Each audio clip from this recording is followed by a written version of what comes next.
Biar pujian ini lahir dari hati kami kepadamu Tuhan. Agar hidup kami memuliakan Tuhan. Biar Engkau semakin besar dan kami semakin kecil Tuhan. Ajar kami hari-hari ini mengejar perkenanan Tuhan. Ajar kami hari-hari ini terus mencari apa yang berkenan, yang menyenangkan hati Tuhan. Biarlah Engkau Tuhan yang membentuk kami, segala kedagingan kami, keangkuhan kami. Tuhan, bentuk kami. Kami percaya orang-orang yang rendah hatilah yang akan ditinggikan oleh Tuhan. Sebab kesongkan segala rahasia firman-Mu. Kami buka hati kami bagi firman Tuhan di dalam nama Yesus. Yang percaya Tuhan di tengah kita, memberkati kita, katakan bersama. Amin, amin. Silakan duduk Bapak Ibu, Shalom. Bagaimana kabarnya hari ini? Luar biasa karena kita punya Tuhan yang luar biasa. Iya, hari ini tema firman Tuhan adalah rendah hati dan rela melayani. Ya, rendah hati dan rela melayani. Saudara, kalau kita bicara tentang rendah hati, itu lawan katanya apa? Rendah hati lawan katanya tinggi hati, kalau disingkat satu kata sombong, ya. Saya percaya tidak ada di antara kita hari ini yang sombong. Kenapa? Karena Tuhan menentang orang yang sombong, tetapi Dia mengasihi orang yang rendah hati. Nah, tema firman Tuhan adalah rendah hati dan rela melayani. Kita tidak akan pernah mungkin bisa rela melayani kalau tanpa disertai dengan kerendahan hati. Ya, kalau bicara tentang rendah hati ini memang agak-agak susah-susah gampang. Kenapa saudara? Karena ya semua manusia itu lahir sudah punya satu bakat, yaitu bakat sombong. Nggak usah takut-takut ngomong.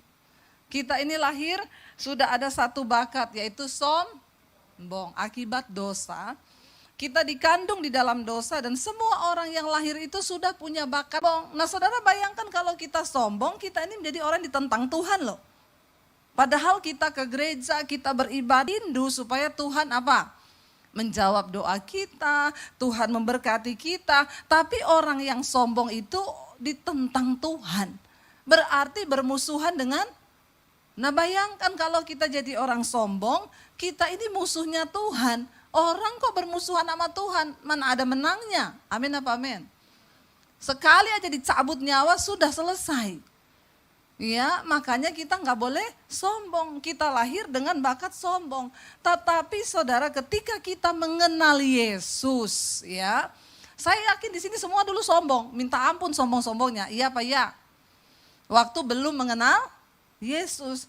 Tapi sekarang setelah kita mengenal Yesus, kita mengenal kebenaran, harusnya sudah tidak, harusnya. Tapi pada Yesus, kita yang terbesar. Bayangkan loh, di sorga aja masih kepengen kedudukan. Kita ini asal sudah masuk surga, puji-puji Tuhan ya, nggak usah mau bersaing lagi di sorga. Ini murid-murid ikut Yesus tapi nggak ngerti. Mereka tuh tanya, Tuhan besok kita di sorga, siapa Tuhan di antara kamu? Barang siapa ingin menjadi besar di antara kamu, hendaklah ia menjadi pelayanmu. Dan barang siapa ingin menjadi yang terkemuka di antara kamu, hendaklah ia menjadi hambamu. Sama seperti anak manusia datang bukan untuk dilayani, melainkan untuk melayani dan untuk memberikan nyawanya menjadi tebusan bagi banyak orang. Jadi murid-murid ini ya apa ya kalau orang Jawa bilang tuh kecele, ya malu. Mereka tanya, Tuhan nanti di sorga siapa yang lebih besar di antara kami? Tuhan bilang kalau kamu ingin jadi yang terbesar, kamu harus jadi pelayan di antara sesamamu.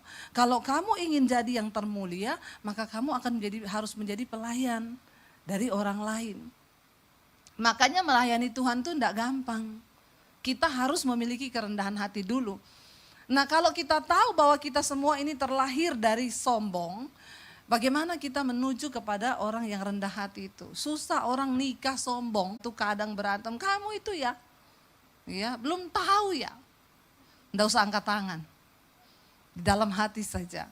Ya, sangat berbahaya ketika kita ini belum dibentuk Tuhan, belum diproses Tuhan. Makanya penting orang yang naik di atas mimbar harus orang yang sudah diproses Tuhan. Kalau belum diproses kita doakan supaya diproses. Amin yang kenceng. Kenapa saudara? Karena proses ujian membuat orang tuh rendah hati. Orang kalau belum diproses dia sombong saudara. Bahkan di dalam pelayanan merasa diri itu wah udah dia di atas segala-galanya padahal gak ada apa-apanya. Dan orang kalau sudah merasa diri di atas tuh padahal biasanya itu yang paling kosong. Karena ada pepatah bilang tong kosong berbunyi nyaring. Tapi kita belajar dari padi semakin berisi semakin merunduk. Kenapa perlu kita diproses? Karena proses ujian hidup atas seseorang itu membuat dia rendah hati.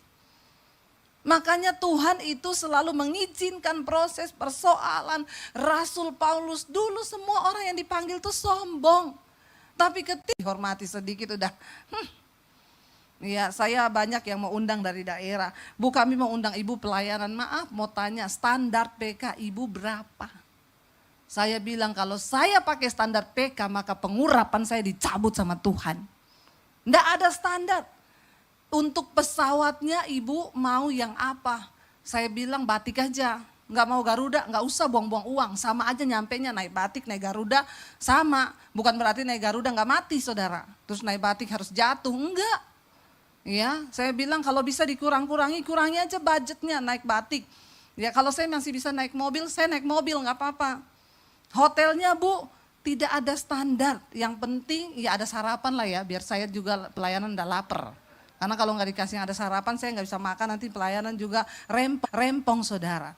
Oh gitu ya bu ya. Yang panitia di Palu kemarin soalnya ada bu hamba Tuhan kita undang standar PK sekian hotel. Harus yang ada gym, harus yang ada kolam renang. Itu menilai hidup kita. Makanya saya bilang kalau kita ini cuma munafik mau naik turun mimbar cuma mau gaya-gayaan nggak usah pelayanan. Ngapain? Mending saudara cari di luar saja. Di sana banyak yang kayak begitu. Hidup kita ini saudara yang Tuhan lihat hidup kita. Jangan sampai ya kita ini ngomong pelayanan tapi kita masih di dalam kesombongan. Ya Tuhan itu membenci orang yang sombong tetapi dia meninggikan orang yang rendah hati. Firman ini berkata Yesus bilang ya kalau orang-orang di dunia itu mereka itu berkata siapa yang tertinggi itu berarti yang mulia, yang terbesar. Tapi tidak demikian dengan kamu. Barang siapa ingin menjadi besar, di antara kamu hendaklah ia menjadi pelayan. Coba kalau prinsip ini kita pegang dalam rumah tangga, istri kalau engkau mau dihargai, jadilah pelayan suamimu. Amin ibu-ibu. Aminnya tolong yang rela. Ya, kita harus menjadi pelayan suami kita. Kalau suami juga berpikiran begitu, supaya saya ini dihormati, ya saya juga harus menjadi pelayan istriku. Kalau semua merendahkan hati, merendahkan diri, sama-sama menjadi pelayan, siapa yang berantem coba? Enak kan saudara? Kita bicara pelayanan gak usah muluk-muluk dulu naik di atas mimbar melayani Tuhan. Di dalam keluarga itu pelayanan yang pertama kita saudara. Bagaimana Tuhan melihat kita ini rendah hati atau tidak.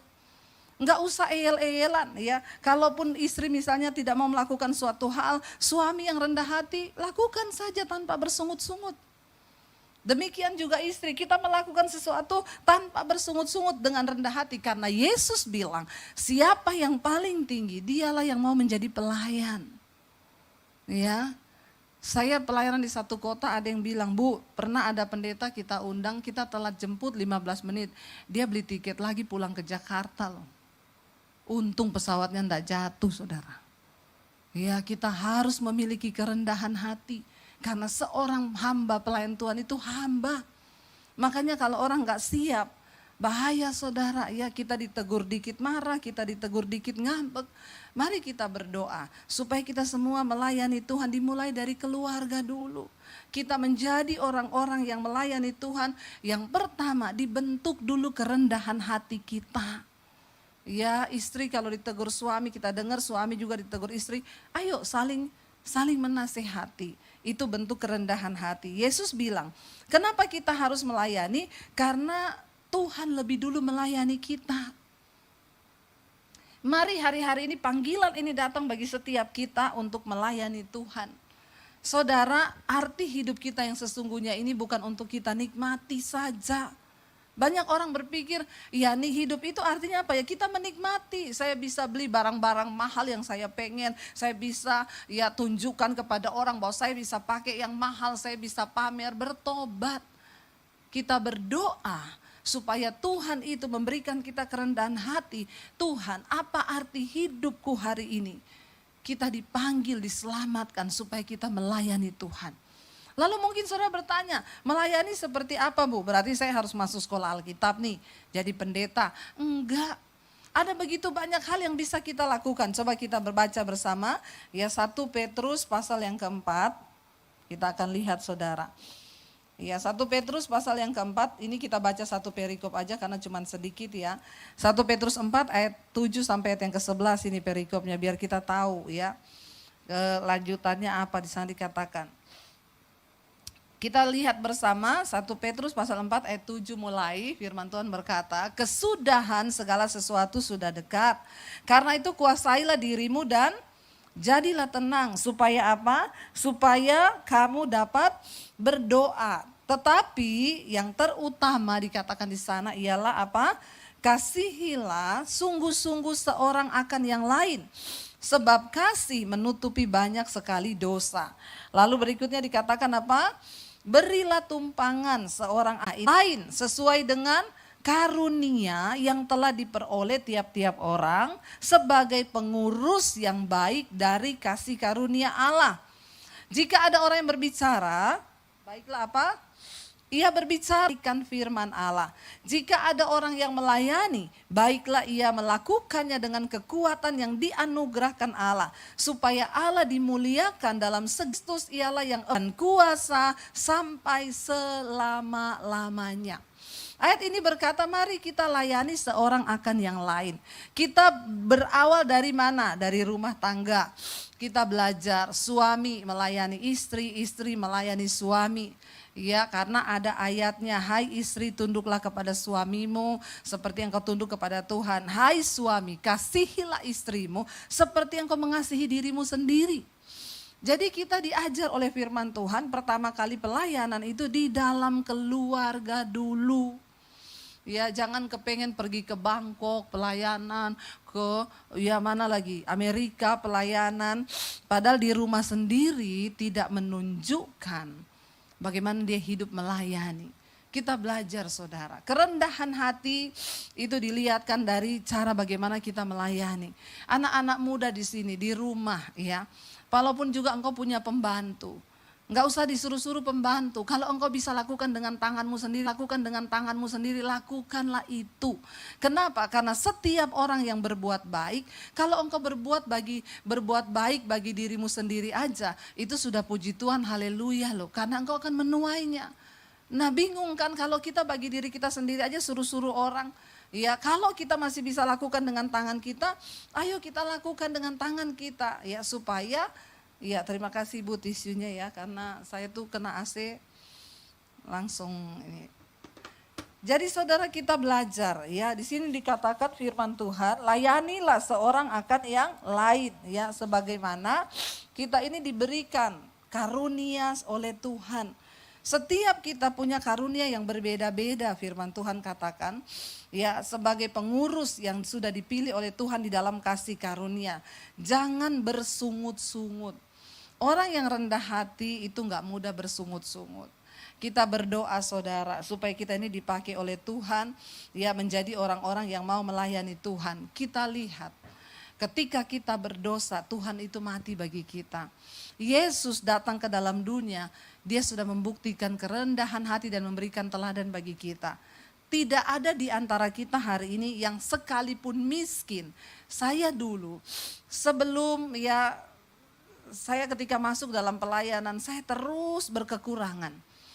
Ketika kami menikah pun anak saya itu pernah minum ya air masak nasi karena nggak ada susu.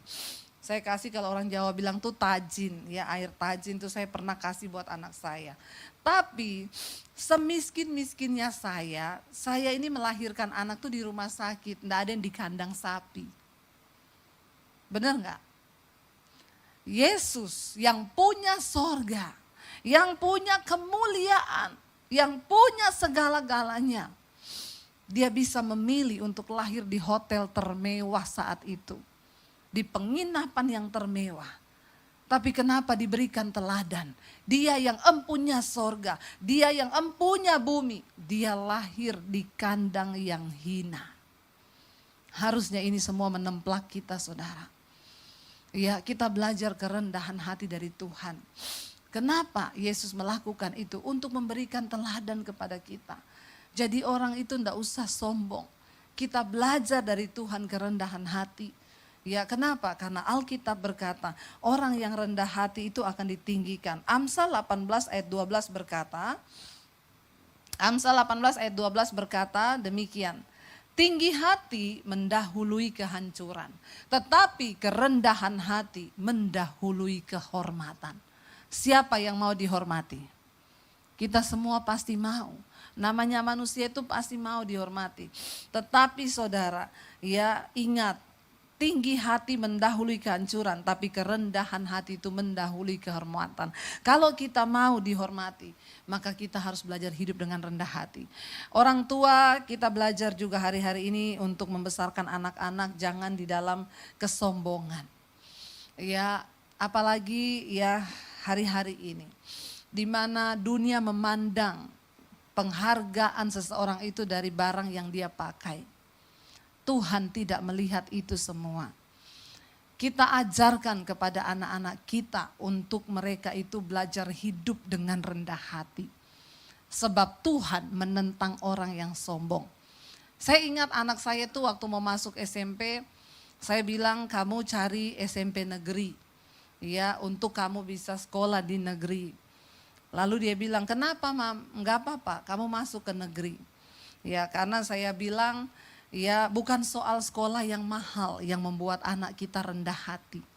Malah beberapa saudara yang sekolah di sekolah-sekolah tinggi, sekolah-sekolah internasional, mereka bersaing. Sampai ada satu ibu cerita ke saya, ada satu murid di sekolah, ya sekolah orang-orang kaya. Ya dia punya uang sekolah, uang siswa dia bawa 6 juta hilang di tas. Hilang sama tas-tasnya. Jadi gurunya itu ngomong, ya jadi sekarang bagaimana kamu kenapa nggak hati-hati, itu kan bawa uang siswa, akhirnya sekarang hilang gimana? Dia jawab gurunya apa? Hello, ibu tahu harga tas saya itu berapa? 10 kali lipat daripada itu uang yang hilang. Coba saudara, ini anak SMP model kayak gini, kalau saya tampar bener. Kenapa bisa begini? Orang tua yang salah. Anak-anak belum ada penghasilan, gak usah dibeliin barang-barang brand. Kalau dia besar gak ada kerja, makanya banyak yang jadi pelakor dan wanita simpenan. Bahkan dari orang gereja. Saya melayani banyak ibu-ibu. Ibu, suami saya punya selingkuhan. Itu perempuan dia simpan. Dan ibu tahu itu perempuan singers di gereja. Karakternya bahaya. Dari kecil saudara sudah biasakan dengan hal dari kecil karena mereka sudah terbiasa dengan fasilitas mewah yang dicukupi oleh orang tuanya. Saya hari ini bisa membelikan anak saya barang-barang mewah, tapi saya tidak melakukan itu. Kenapa? Saya bilang kamu belum kerja, kamu gak ada duit. Kamu pakai apa yang bisa kamu beli. Gak apa-apa beli barang yang murah, karena harga diri kita bukan ditentukan dari apa yang kita pakai. Tapi waktu engkau ada Kristus, karaktermu dibentuk di dalam Tuhan, itu cukup. Saya bilang waktu anak saya masuk SMP, kamu masuk sekolah negeri. Terus saya sekolah diantar gak Mam? Enggak, naik angkot. Serius Mam? Serius. Biar dia belajar susah. Karena proses hidup akan membuat mereka rendah hati. Lalu dia bilang lah, terus aku naik angkot, aku pusing loh. Kalau naik angkot terus pusing loh Mam, gak apa-apa belajar. Iya kamu belajar, kan keluar sedikit naik gojek dulu sampai di depan naik angkot sampai di sekolah, pulang juga begitu. Dia pulang hari pertama pusing kan, ini mau muntah, baru hari pertama jalani aja dulu. Saya bisa antar gak? Bisa. Saya kasihan gak sama anak saya? Kasihan. Tapi dia harus melewati itu supaya dia tidak jadi anak-anak gampang. Karena sekarang banyak orang tua yang menjadikan generasinya menjadi anak-anak gampang. Sudah tidak dididik firman, Semuanya dibolehin, dikasih semua. Mau jadi apa generasi Kristen, saudara. Akhirnya dia sekolah, saudara. 1-2 hari, 1 minggu masih bersungut-sungut pulang. Panas. Saya bilang gak apa-apa. 1 bulan sudah gak ada sungut-sungut. Karena sesuatu yang diulangi selama 21 hari itu menjadi kebiasaan kan. Biar dia lewati, akhirnya dia lewati, saudara. Ya, cuma 1 kali kita ke gereja naik mobil pribadi, dia duduk miring. Saya tanya kenapa, kalau duduk lurus pusing. Dulu dia bilang naik angkot duduk miring pusing. Tapi sekarang dia duduk di mobil pribadi duduk miring. Karena kalau duduk lurus pusing berarti sudah terbiasa susah. Ya enggak apa-apa. Jangan engkau terlalu mengasihani anakmu sampai engkau lupa membentuk karakternya, saudara. Kenapa? Tuhan bilang dia mengasihi orang yang rendah hati. Tetapi dia menentang orang-orang yang congkak dan sombong. Bayangkan kalau anak kita sudah ditentang Tuhan dari masih kecil. Karena dia dibesarkan dengan kesombongan. Saudara, kita berdoa. Minta kepada Tuhan. Makanya tidak sedikit ya anak-anak Kristen yang rusak karakternya. Kenapa? Akibat didikan orang tua yang salah. Ya, saya bertamu ke satu rumah wakil gembala. Anaknya sekolah di international school. Ya, pulang sekolah dia teriak sama susternya. Suster, bawa tas saya tuh di mobil. Jadi saya ini spontan kan. Saya ngomong, kamu kan udah gede bisa bawa sendiri kan tasnya, kenapa suruh suster? Dia lewatin saya sambil ngomong, kepo. Anak wakil gembala. Maaf saudara, saya bertamu ke rumah Pak Haji. Anaknya pulang dari sekolah, masuk rumah, Assalamualaikum. Pak Hajinya jawab, Waalaikumsalam warahmatullahi wabarakatuh. Dia lewatin saya sama suami, salaman, dicium tangannya. Sorry. Kita melihat didikan yang seperti apa. Ayo kita bertobat. Ajari anak-anakmu, jangan akhirnya anak dengan orang tua udah sama. Saling pamer, saling membanggakan sesuatu yang maaf saudara. Ya kadang-kadang kita melihat orang Kristen ini benar-benar ya keluar dari jalur firman Tuhan. Enggak apa-apa, masih ada waktu untuk bertobat. Bagaimana kita bisa melayani Tuhan? Ya dengan sungguh-sungguh, hanya ketika kita ini mau dibentuk oleh Tuhan. Waktu kita sudah dibentuk, saya tuh bersyukur. Saya pertama kali datang di Jakarta saudara, tidak langsung dipakai jadi pendeta. Dari Solo saya ini sudah hamba Tuhan, saya khotbah kemana-mana setiap hari Minggu. Ketika datang di Jakarta, saya berharap langsung bisa keterima lah jadi hamba Tuhan, jadi pengkhotbah. Ternyata semua pintu tertutup. Orang-orang yang kami andalkan, orang-orang yang bisa buka pintu, semua tutup pintu pelayanan. Gak ada yang terbuka. Sampai akhirnya satu saat saya datang ke satu gereja dengan suami, dibuka di situ audisi, pendaftaran untuk singers dan pemusik. Saya bilang sama suami, kerinduan saya hanya melayani Tuhan. Ayo kita ikut audisi itu. Suami saya bilang, kalau saya bisa pemusik lah, kamu pengkhotbah, enggak ada dibuka audisi pengkhotbah. Saya bilang, saya mau jadi singers aja, lumayan lah suara saya enggak false. Tapi masih lumayan. Dia bilang, ya udah enggak apa-apa kamu jadi singers. Enggak apa-apa, saya cuma mau melayani Tuhan. Saya enggak bisa nganggur karena dari awal tuh saya melayani Tuhan. Akhirnya kita ikut audisi, ditanya, suaminya audisi piano ya? Iya. Ini istrinya? Iya. Mau apa? Singers. Ya udah coba suaminya main, istrinya nyanyi. Aduh, sudah dipersiapkan dari rumah saudara. Saya sudah beri yang terbaik ini benar-benar. Saya nyanyi waktu itu suami saya main. Ya saya nyanyi. Kalau ku hidup bagimu. Udah niru Sari persis loh. Hatiku tetap menyembahmu. Sampai cengkoannya saya ikut. Dunia tak bisa menjauhkanku dari kasihmu. Persis kan? Persis banget loh. Saya merasa sih persis. Gak tahu kalau orang yang menilai ya. Soalnya kok itu cengkoannya udah dari kasihmu. Ya. Sana Sari Simorangkir, saya si cangkir lah. Saudara tahu hasilnya? Enggak lulus. Mungkin saking terlalu bagus kita berdua ini. Jadi enggak lulus. Saya pulang waktu itu kecewa loh. Tuhan, saya ini sudah menurunkan diri dari pengkhotbah jadi singers. Lah kok enggak diterima? Saya tuh salah apa Tuhan? Tuhan tuh jawab saya dengan satu ayat. Di dalam rumah yang besar terdapat banyak perabot. Ya, dan perabot-perabot itu sudah ada tujuannya Tuhan. Barang siapa yang menyucikan dirinya dari hal-hal yang jahat, dia akan dipandang layak, disediakan untuk tujuan yang mulia. Lalu saya cuma mengimani saja, ya udahlah Tuhan, ya saya percayalah satu saat saya pasti akan diterima. Tiba-tiba cabang dari gereja itu, suami saya kenal salah satu pemain musiknya. Dia bilang suami saya, kamu besok minggu ada pelayanan enggak? Enggak, gantiin saya ya di cabang gereja ini. Suami saya bilang, tapi dulu saya audisi di pusatnya enggak lulus. Oh enggak apa-apa, kan cuma cadangan. Enggak usah audisi, cuma cadangan. Dia ada pelayanan lain kali. Ya udah akhirnya suami saya gantiin. Waktu digantiin di sana saya juga datang saudara. Saya duduk sebagai jemaat. Lalu ya koordinatornya bilang, Pak Bapak main piano saya merinding loh. Enggak tahu maksudnya merinding itu apa. Karena orang lihat setan juga merinding ya. Dia bilang itu beda loh Pak. Jadi kalau Bapak belum ada pelayanan, Bapak bisa pelayanan di sini aja tiap minggu ya.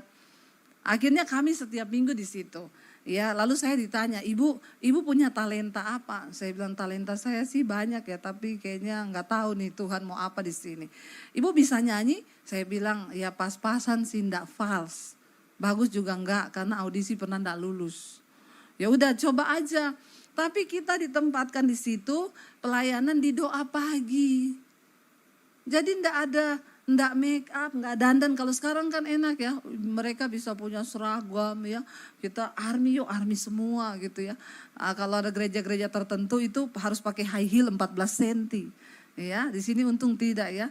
Takutnya aja kalau jatuh gitu ya. Nanti janjian stockingnya warna apa, stocking hitam atau putih. Atau yang dol-dol itu bloces-bloces. Atau stocking loreng. Ada saudara yang begitu soalnya ya, sudah kebangetan sih. Nah kita ditaruh di doa pagi. Di doa pagi itu pelayan kan tidak dapat amplop. Subhanallah. Tapi saya bersyukur Tuhan membentuk kami. 1 tahun pertama di Jakarta tidak ada pelayanan. Ya pelayanannya itu 4:30, jam 4 berangkat dari rumah, 4:30 udah doa pagi. Nggak ada yang puji, nggak ada yang lihat, ya kita setia aja. Saya bersyukur saya dibentuk Tuhan di sana. Sampai akhirnya koordinatornya dan jemaat beberapa ngomong, Ibu Debbie kalau WL bagus loh. Kenapa nggak dinaikin di umum? Lalu saudara, tadinya ada WL yang sering dijadwal di doa pagi, dia nggak pernah bisa kalau doa pagi. Jadi dia suruh saya gantiin terus. Bu, besok jadwal saya doa pagi. Tapi kalau di umum dia nggak pernah suruh saya gantiin. Itu yang saya bingung. Tapi doa pagi tiap hari gantiin dia, tapi saya jalanin aja. Nah ketika jemaat bilang, dia mulai dengar kali ada yang ngomong saya naik di umum, dia datangi saya loh. Saya dengar kamu mau naik WL di umum. Orang baru sadar diri mulai dari bawah. Di gereja loh. Saya cuma bilang gini, saya disuruh pelayanan apa aja mau. Iya, kolektor dulu. Saya bilang jangankan kolektor, suruh ngepel aja saya mau. Iya, mending gitu. Lihat saudara, orang-orang model begini di dalam pelayanan sampai sekarang saya lihat hidupnya itu gak berubah. Puluhan tahun tidak ada perubahan. Kenapa? Melayani Tuhan tapi hidup dalam kesombongan. Ya, lalu ketika satu kali saya pelayanan di satu gereja, dia ada di situ jadi singers. Lalu saya salaman sama dia. Dia bilang, luar biasa ya dipakai Tuhan. Saya bilang, iya orang baru harus mulai dari bawah. Jangan main-main dengan Tuhan. Kita berurusan dengan Tuhan pribadi-pribadi. Sebab firman Tuhan berkata saudara, jangan kita tinggi hati. Orang tinggi hati itu direndahkan. Satu kali saya cerita pengalaman saya, masih ada 3 menit. Saya diundang pelayanan ke satu daerah saudara. Ya. Itu saya beli tiket, sudah salah beli tiket. Suami saya pesan tiket, salah. Mereka bilang ibu beli tiket dulu aja. Saya salah beli tiket, jadi saya harus ganti sendiri. Karena saya yang salah beli tiket. Akhirnya beli, jadi saya sudah tekor dulu dari tiket. Sampai di sana ya, saya datang hari Minggu, ibadahnya mereka jam 11, saya terbang sampai di sana jam 9 saudara. Saya ambil pesawat pagi jam 7. Sampai di sana jam 9, saya WA. Gembalanya, Pak saya sudah di bandara, itu enggak dibalas-balas. Sampai saya itu 1 jam lebih nunggu, ya panas bandaranya, di bandara kecil nggak ada AC. Dia tuh cuma ngomong gini, Ibu kalau kita pelayanan ya di gereja besar, pesawat belum landing itu orangnya sudah di bandara. Ya bahkan kadang ada yang suruh pakai protokoler, jadi kita dijemput turun dari pesawat itu kadang-kadang seperti itu. Itu juga kadang merusak kalau orang belum siap dibentuk, itu jadi sombong saudara. Nah ini saudara saya sudah sampai, nggak ada yang jemput. Saya tanya, udah di mana? Oh ya ibu tunggu aja, ibu keluar di depan bandara situ. Itu ada ATM BCA kan, ibu tunggu saja di situ ya. Haleluya. Saya itu mengelus dada. Saya waktu itu ngajak mami saya. Ya udahlah saya keluar sampai di situ. Berdiri kan, saya pikir kalau disuruh begitu kan berarti dia udah deket nih. Jam 5 menit lagi pasti datanglah mobilnya ya. Saya tunggu enggak datang-datang. Setengah jam panas saudara. Udah gitu saya udah pakai jas ini. Ini orangnya mana? Pak di mana ya Pak? Masih di jalan Bu, tunggu aja Bu. Udah deket. Nah deketnya orang kampung itu kan gunung aja dia bilang deket karena kelihatan. Itu deket loh Bu gunung itu. Saya nunggu di situ lama, saya berdiri. Akhirnya dia datang. Dia datang saudara, dia nggak turun dari mobil. Dia berhenti di depan ATM itu, dia buka kaca. Bu Debbie Basir ya? Saya bilang iya Pak. Naik Bu, dia nggak angketin koper saya, koper mami saya. Dia duduk manis. Nah kita ini biasa, dilayani itu sedemikian rupa sampai ya rasa-rasanya kita pun mau digendong. Nggak usah bawa apa-apa, bahkan kita kadang mau digendong saudara. Terlalu alay lebay juga. Nah waktu itu naik Bu. Saya lihat ini saya bawa koper 2 sama mami saya. Oh iya Pak, bentar ya Pak. Saya angkat koper saudara sama mami saya. Saya, Pak tolong buka bagasinya Pak. Dia enggak turun. Sudah Bu, buka aja tarik. Saya tarik saudara. Saya masukin tas saya tutup, saya duduk di mobil. Saya bilang, sudah Pak, tarik Bang. Kan ini kayak naik angkot kita. Ya kayak naik bus saudara, angkat-angkat sendiri. Pokoknya menderita sendiri. Kita datang saudara, ya yang jemput itu sudah, Bu ini gerejanya ya, sebentar saya pergi ya. Dia pergi, dia tinggalin saya di depan gereja. Saya bilang mami saya, lah ini kita masuk kemana, pintunya di mana? Yang di depan belum dibuka. Saya cari-cari jalan sendiri saudara. Akhirnya di samping itu ada pintu kecil. Mami saya bilang, kok begini amat ya orangnya ya? Ya ngerti aja lah mungkin ya begitulah ya. Ya udah kita duduk saudara. Udah sampai di situ kita duduk. Saya itu waktu itu nanya, saya ini ajak 1 orang. Kalau tidak memberatkan, biasa sama suami, tapi ini sama mami saya. Tiketnya bagaimana? Oh enggak masalah Bu, nanti kami ganti, ibu beli saja. Saya sudah kehilangan tiket PP salah jurusan. Ya sudahlah enggak apa-apa. Begitu saya duduk, yang undang saya itu datang. Ibu,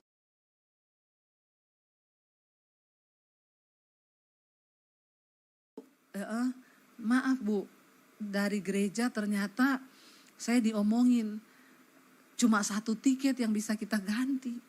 Tiket 1 enggak. Dalam hati saya ini orang ngomong kayak setelah khotbah. Ini dia ngomong sebelum khotbah. Saya ini kan menjaga hati saudara ya. Orang mau khotbah itu harus tenang, pikirannya tenang, hidup dalam kekudusan, hatinya kudus, pikiran kudus. Ini dia datang ngomong begitu. Yang tadinya saya mau khotbah berkat kan bisa jadi kutuk. Terkutuklah kau. Kan sesuai suasana hati kan. Dalam hati saya, aduh saya tuh udah ngelus dada. Oh kok gitu ya, kan tadinya kamu ngomong bisa diganti. Iya Bu, jadi gereja kita cuma bisa bayar 1 orang saja. Dalam hati saya udah menggeh hitung yang saya rugi bayar tiket yang salah. Terus dia kayak begini lagi. Udah gitu dia yang WL saudara. Jadi saya itu menatap mukanya. Dan dia tuh nyanyi, semua baik, semua dalam hati saya baik, apa baik. Ya, itu ini loh kerendahan hati itu diproses. Udah selesai khotbah, ayo Bu kita habis makan siang, kita antar ibu ke hotel ya. Bukan hotel, losmen. Saya masuk, tempat tidurnya 1 yang kecil. Dia kan tahu saya datang berdua. Lah terus mami saya tidur di mana? Cuma pas buat 1 orang. Jadi dia sudah pergi saudara. Saya ke hotel tuh saya tanya, Mbak dia nggak kasih extra bed ya? Enggak ya udah Mbak saya pesan extra bed ya. Waktu saya pesan gitu, suara di hati saya ngomong, bayar extra bednya sendiri. Terus saya tanya, berarti mereka juga belum bayar extra bed? Oh enggak ada pesanan. Ya udah saya bayar extra bednya aja, berapa Mbak? Sekian saya bayar. Tiba-tiba suara lagi ngomong, sekalian bayar kamar hotelnya. Saya tengking tuh suara, dalam nama Yesus. Ini saya sudah kehilangan uang tiket, udah gitu dia juga gak ganti punya mami saya. Jadi 6 tiket nih saya angus nih, uang saya hilang. Terus bayar itu kamar hotelnya. Saya gelisah, saya belum bayar saudara, saya bayar extra bednya aja, saya balik ke kamar. Waktu sudah siap-siap mau ibadah sore, saya bilang sama mami saya, Mam, masa saya dapat suara kayak begini Mam, udah mereka gak bayar lagi tiketnya mami. Mami saya ngomongnya apa? Kalau Tuhan yang ngomong, lakukan loh. Waduh, ini peneguhan kan. Saya mampirlah ke resepsionis, Mbak saya bayar 2 malam berapa sekian, saya bayar, udah jangan ditagih ya. Oke, saya datang saudara. Lagi siap-siap di hotel udah, ayo Mam kita ibadah yang sore Mam. Mau jalan, ada suara di hati ngomong gini, nanti kalau kamu dikasih PK, balikin itu PK-nya. Saya tengking langsung dalam nama Yesus. Bahasa roh, ini pasti kedagingan saya ngomong, ini bukan dari Tuhan ini. Saya udah rugi banyak ini Tuhan, jangan bercanda. Saya gak mau dengar itu suara. Dan saya udah gak mau ngomong ke mami saya, karena dia mau bilang lagi, kalau Tuhan yang suruh. Saudara ketawa, saya nyesek. Akhirnya saya pelayanan, itu mengganggu di hati sepanjang khotbah. Habis ini balikin persembahannya. Tapi Tuhan tidak berbicara di sini loh Pak.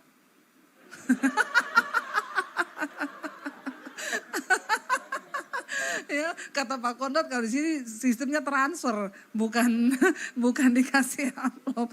Lalu saya tengking itu, saya sudah tidak nyaman nih khotbah saudara, hilang konsentrasi saya. Begitu selesai khotbah, dia kasih amplop. Bu ini uang tiket sama uang persembahannya. Saya pegang lumayan nih kan. Kan saya sudah kehilangan tiket. Dari ketebalannya saya tahu. Nggak usah bohong lah ya. Kita tuh semua tahu lah kalau duit, orang buta aja ngerti uang kok. Apalagi kita yang sehat. Tuhan ngomong, masukin ke kotak persembahan. Saya tengking dalam nama Yesus. Please Tuhan, please masukin. Saya tarik napas panjang di situ. Tuhan, please Tuhan, masukin. Dengan berat hati loh, bukan dengan sukarela.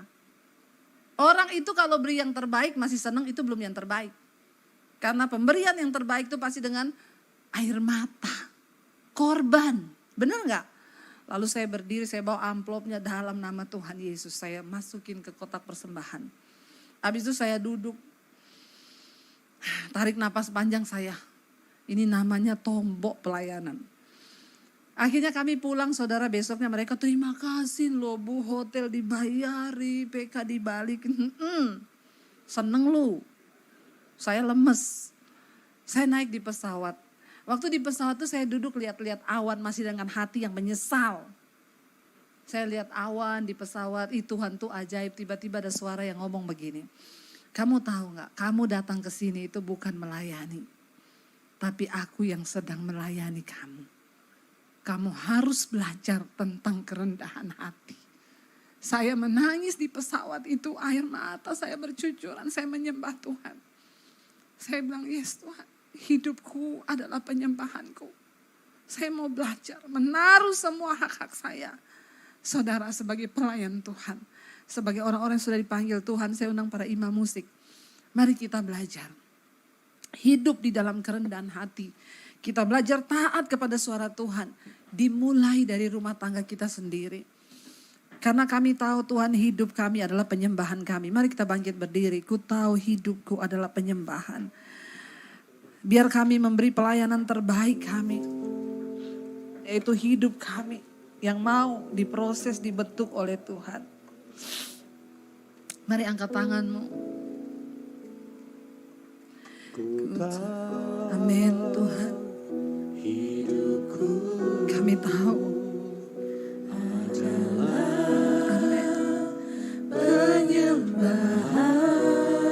Kau ciptakanku dalam kemuliaan-Mu. Kami tahu Tuhan, ku tahu hidupku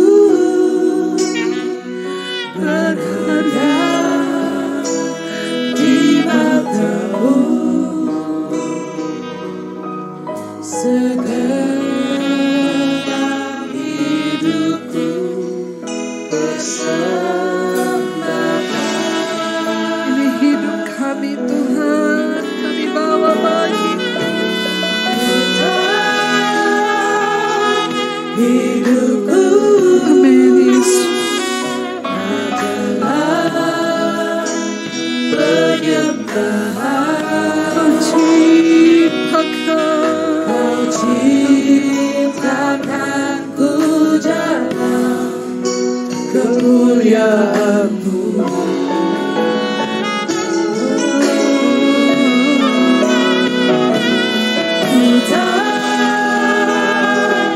Hidupku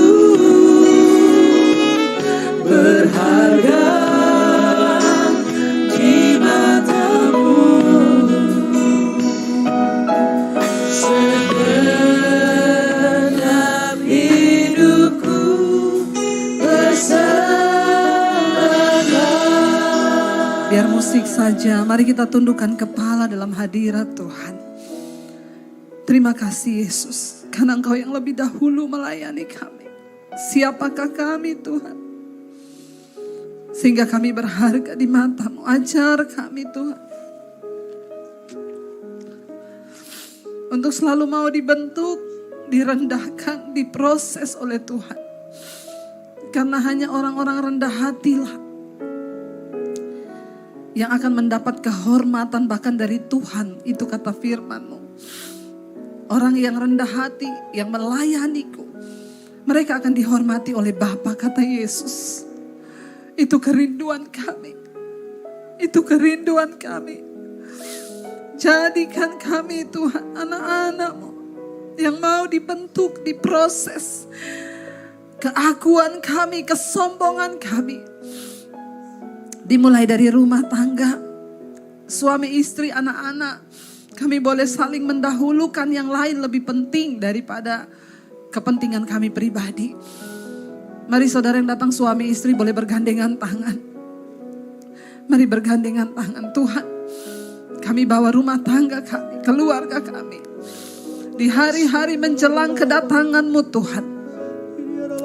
Bawa kami mengalami kemuliaan-Mu. Bawa kami Tuhan hari-hari ini untuk berkenan kepada Tuhan. Suami istri saling merendahkan hati, mengasihi. Berkati Tuhan setiap anak-anak-Mu, mereka yang terbuka hatinya hari ini. Ajar kami bagaimana mendidik anak-anak kami di dalam takut akan Tuhan. Bukan dalam keangkuhan, dalam kesombongan yang akan merusak hidup mereka. Ini hidup kami Bapa. Ini hidup kami Tuhan. Kami mau belajar melayani Engkau di dalam hidup kami. Sekali lagi katakan, kami tahu hidup kami Tuhan.